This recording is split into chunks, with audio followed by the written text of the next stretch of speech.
А вы видели самые кровавые и жестокие банды Америки? Массовые расстрелы, похищения и полноценные войны – все это в современном мире. Я расскажу про 10 самых смертоносных банд, которые действуют в США до сих пор.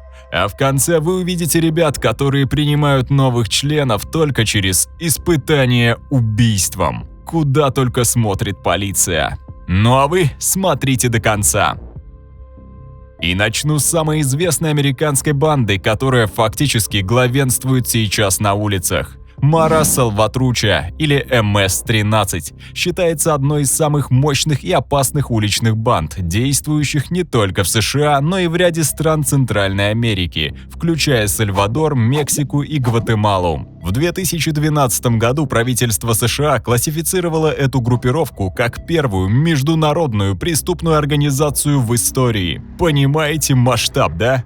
Истоки МС-13 уходят в начало 1980-х годов в Лос-Анджелес, где они вербовали членов из числа иммигрантов из Сальвадора, а затем уже присоединились выходцы из Гватемалы, Никарагуа и Гондураса. Озлобленные, голодные и готовые силой брать свое. Изначально банда сама отбивалась от конкурентов, однако со временем вступила в коалицию Суренос. Это криминальное партнерство значительно увеличило их влияние и мощь. Сегодня МС-13 в США насчитывает от 10 до 12 тысяч членов, а общее число представителей по всей Америке достигает 70 тысяч. Банда активно действует по меньшей мере в 40 американских городах, включая такие штаты, как Калифорния, Вашингтон, Техас и многие другие. Чем они промышляют? Криминальная деятельность МС-13 охватывает широкий спектр услуг, включая наркоторговлю, контроль над проституцией, рэкет, крышевание бизнеса, вымогательство, торговлю оружием, убийство и организацию нелегальной иммиграции в США. Банда также выполняет различные задания для мексиканской мафии, укрепляя свои позиции как одна из самых опасных преступных группировок в регионе. Вы спросите, а кто главный враг МС-13? Знакомьтесь, 18th Street Gang, также известная как Беррио-18 или М-18. Это еще одна из самых крупных и влиятельных уличных банд Лос-Анджелеса, чье присутствие замечено в 120 американских городах. Впечатляет, не правда ли? Банда возникла в 1960-х годах и первоначально формировалась из мексиканцев и иммигрантов из Центральной Америки. Сегодня число членов этой группировки в Лос-Анджелесе и окрестностях достигает 10 тысяч, а по некоторым оценкам в общей сложности банде лояльны до 30 тысяч человек. Основными источниками дохода М-18 являются уличная наркоторговля, крышевание бизнеса, незаконная иммиграция, подделка документов, вымогательство, подпольные азартные игры, похищение людей и убийства. Все как и у конкурентов, поэтому постоянно возникают конфликты. ФБР начало пристально следить за деятельностью этой группировки еще в 1990-х годах, однако масштабные операции против членов банды были запущены только в середине 2000-х, что привело к серии значительных рейдов. Несмотря на то, что МС-13 и М-18 имеют общего союзника в лице Ла Эме, мексиканского картеля, между ними на протяжении многих лет продолжаются кровавые разборки. Но у них есть и общий враг. Арийское братство. Слышали про таких? Aryan Brotherhood, или Арийское братство, является одной из самых известных и жестоких тюремных банд в США. Основанная в 1964 году как российская группировка, с течением времени она трансформировалась в полноценный преступный синдикат, для которого в настоящее время приоритетом считаются деньги, а идеология отходит на второй план, хотя отлично вписывается в борьбу с латиносами.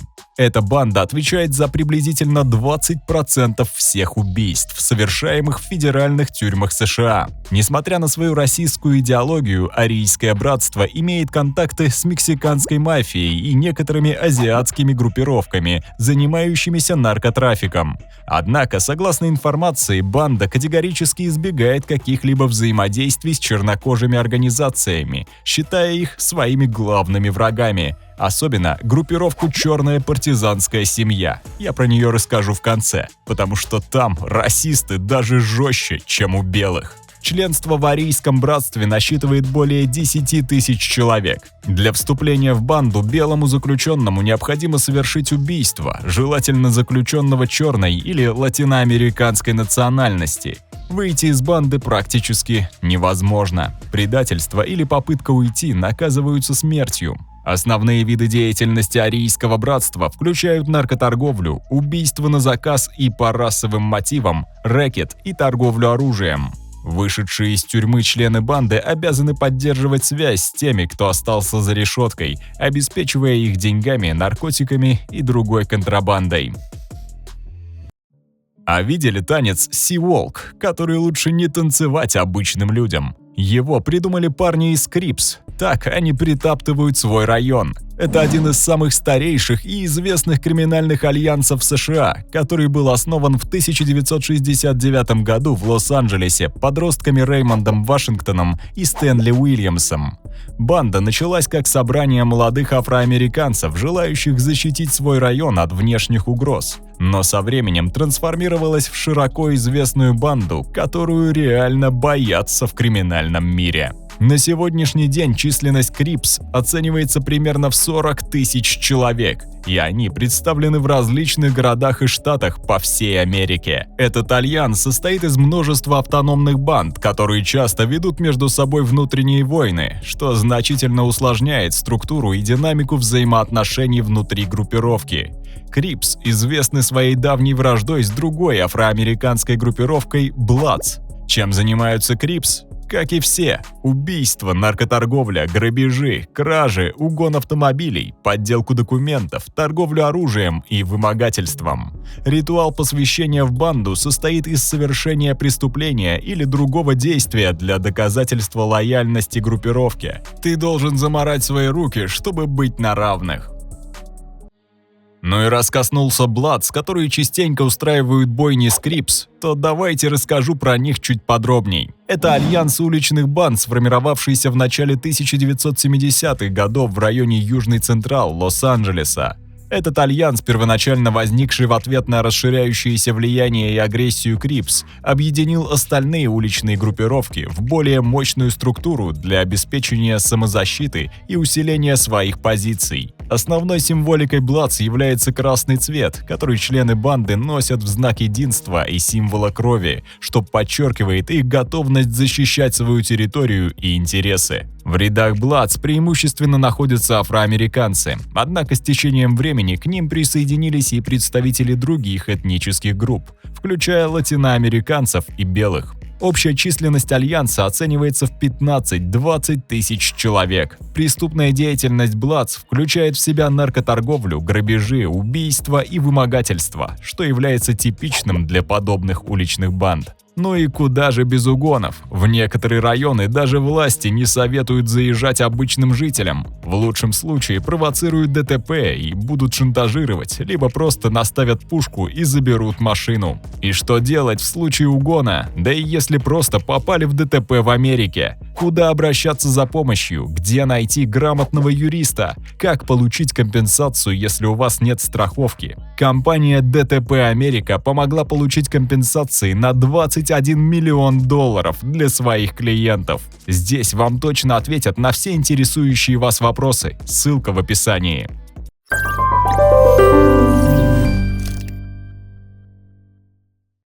Наци Лоурайдерс или нацистские бунтари – это тюремная банда, зародившаяся в Южной Калифорнии. Изначально она появилась в 1970-х годах и к 1996 году насчитывала всего 28 членов. С тех пор группировка значительно выросла и сейчас насчитывает около 5000 членов, как на свободе, так и в заключении. Банда известна своими тесными связями с другими российскими группировками, такими как Арийское братство и Ку-Клукс-Клан. Нацистские бунтари активно враждуют с такими группировками, как Bloods, Крипс и Мара Салватруча, а также практически со всеми чернокожими и латинскими бандами. Члены НБ часто демонстрируют свою принадлежность через татуировки, включая свастики и символы СС. Одной из распространенных татуировок является аббревиатура NLR – Nazi Lowriders, которая иногда трактуется как «No longer racist» – «больше не расист». Так они ее переводят для полиции. Деятельность НБ в тюрьмах и на свободе чаще всего включает акты российского насилия, направленные на укрепление своих позиций в тюремной иерархии или на районе. Основным источником дохода для банды являются торговля и производство метамфетамина. Это одна из самых жестоких и агрессивных группировок, которая мало говорит, но резко действует. Ну и куда же без байкеров, если мы говорим про Америку? Hells Angels Motorcycle Club, один из самых известных и крупнейших мотоклубов мира, начал свою деятельность в 1948 году. Согласно легенде, клуб берет свое начало от 303-й эскадрильи тяжелых бомбардировщиков ВВС США во времена Второй мировой войны, названной Hells Angels. После войны, оставшись без работы, бывшие летчики начали объединяться в мотоклубы, начав новую жизнь на мотоциклах. С течением времени Hells Angels вырос из простого мотоциклетного клуба в полноценную организованную преступную группировку. Хотя многие члены утверждают, что их целью было лишь участие в общественных мероприятиях, таких как сбор средств и организация байкерских вечеринок, клуб также замешан в ряде незаконных действий. Правоохранительные органы по всему миру обвиняют Hells Angels в участии в торговле наркотиками, рэкете, продаже краденого имущества, насилии и даже убийствах. В частности, лидер австралийского филиала был осужден за заказное убийство. Ну и куда же без оружия? Байкеров считают основными поставщиками стволов на черный рынок. Однако, несмотря на это, клуб также владеет и законными бизнесами, такими как спортивные залы и студии татуировки. Almighty Vice Lord Nation, AVLN, или Нация Всемогущего Лорда-Наместника, является одной из крупнейших и старейших уличных банд, зародившихся в Чикаго в 1958 году. С тех пор численность членов банды выросла до примерно 35 тысяч человек, что делает ее одной из значительных сил в криминальном мире города. Изначально известный как Vice Lords, банда начинала свою деятельность с грабежей, краж, разбоев, запугивания, вымогательства и насильственных нападений. Однако со временем члены банды попытались изменить свой общественный имидж, переименовавшись в консервативных вице-лордов, и начали осуществлять некоторые общественно полезные инициативы, такие как создание игровых зон для детей. Но на этом денег не заработаешь, как вы понимаете. Преступная деятельность банды продолжалась. Они занимались вымогательством, и те владельцы бизнеса, которые отказывались платить за крышевание, часто похищались или убивались. Просто делали это все не так открыто, как раньше. Забавно, что Вилли Ллойд, один из бывших лидеров AVLN, попытался изменить свою жизнь и отказался от наркотиков в 2001 году после серии арестов. Но ему не дали так просто уйти. В 2003 году было совершено покушение, после которого он оказался парализованным. На этом его оставили в покое, показав другим, в каком состоянии вы сможете покинуть банду, если захотите. Традиционно AVLN находится в союзе с бандой Bloods, иногда делая грязные дела их руками.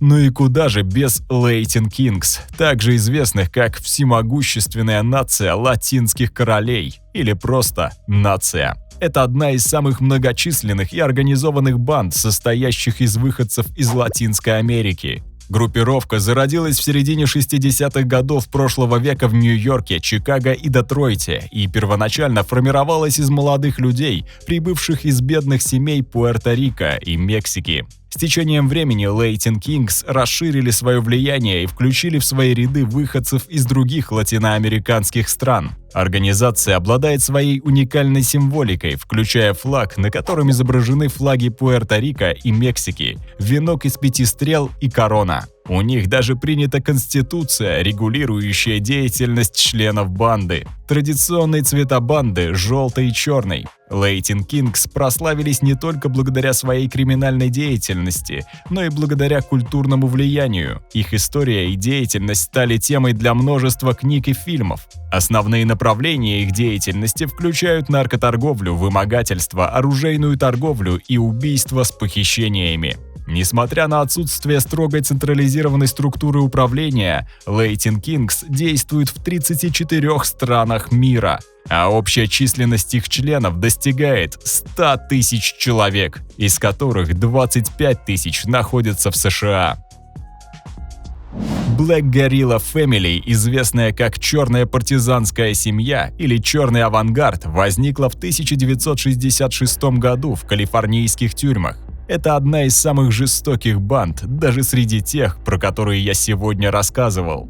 Изначально эта группировка была создана с целью защиты интересов афроамериканцев в тюрьмах и борьбы с дискриминацией со стороны тюремной администрации и других заключенных. Эмблема банды, изображающая скрещенной мачете винтовку или дробовик с аббревиатурой BGF, символизирует их готовность к вооруженной борьбе. Основными врагами черной партизанской семьи являются мексиканская мафия, которая также обладает значительным влиянием в тюрьмах Калифорнии. Мексиканская мафия была создана в конце 1950-х годов и с тех пор разрослась до 30 тысяч членов, строго подчиняющихся центральному лидерству.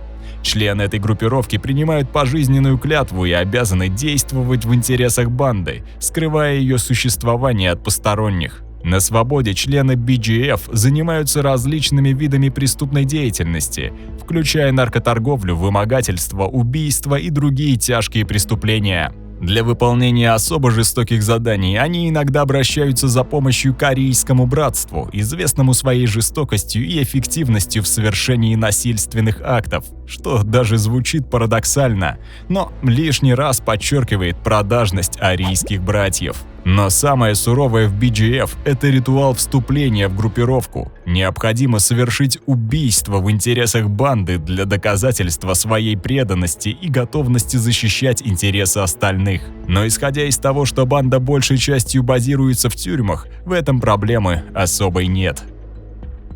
А на этом все. Это были самые жестокие американские банды, которые существуют до сих пор. Будьте аккуратны, ведь криминал никуда не исчез. Спасибо за просмотр, подписывайтесь на канал, буду вам очень благодарен.